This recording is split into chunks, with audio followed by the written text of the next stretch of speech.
What's the hubbub? Thank you for everybody being here. My name is Dan Bio. I'm from the Pueblo of Yakima. I'm a diverse artist. I work with wood, I work with rock. Anything that comes from Mother Nature I work with. The piece I have is a ensemble. I call it the Pueblo Revolt.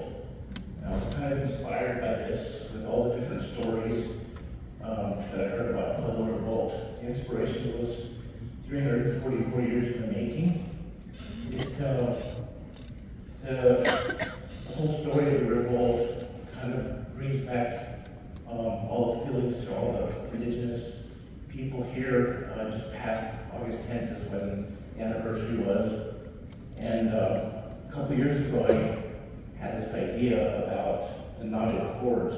The knotted cords was Pope's signal to all the different pueblos down the Rio Grande that when all the knots were untied is the day that the revolt would happen. So we sent runners, 2 runners down the Rio Grande. All these different pueblos, all the different leaders were instructed that once the knots were all untied, that would be the day of the revolt, and they would all form an attack, a unison attack, so nobody would be warned. So the basis of this piece is the knife, the dagger that's on the quiver. There's some yucca knotted cord embedded in clear epoxy. That's the handle. So that's the representation of the knotted cord. The obsidian blade is I'm a flint knapper, a heart. So I created this dagger blade. One of the artists out here, Jason from Santa Clara, he does some tiles, some kind of comic book tiles, and a lot of them have this dagger that he's showing. They're attaching to the villages, so that's where the inspiration of the dagger came in. I'm a big hunter, so I make and use bows myself. This particular bow that I made is from an elk rub that I found in the woods a few years ago that had been rubbed dry, and I seen the red part in the bottom of it. So when you look at it closely, you can see the back of the bow has got the red cedar. The front part of it has got over 150 turkey feathers laid end to end on the front of the bow, so it acts as camouflage.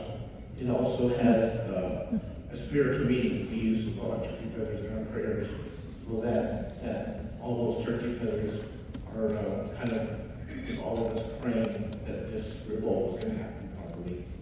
I also do tanning at Tanning hides. Cow hides, rabbit hides are all involved in that. I use real sinew to make the arrow fletchings. The fletchings came from turkeys that I harvested myself. Each one of the arrows has got an arrowhead that I flip out to match the weight. The arrows are Apache plume that I collected along the river and straightened with heat and stained with Indian tea, Kota Indian tea, and I rubbed them with bear fat to keep them waterproof.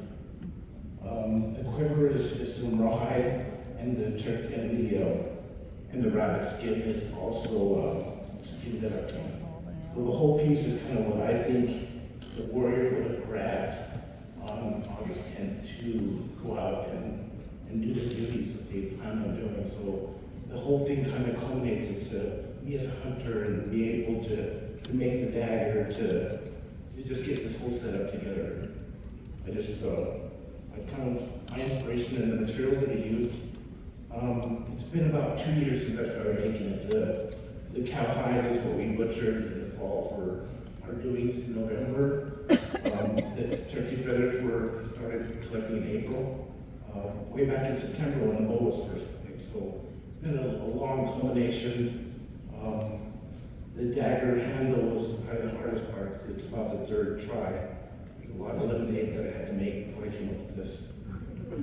So I just wanted to thank everybody for being here. Thank you to all the other artists. Everybody inspires everybody here. And we put all of our heart and soul into this. Being a flint knapper, I'm constantly bleeding. We're always making stuff. So we put our heart, our soul, our blood into this art. To be up here, I'm just so honored to be here. Thank you very much. Good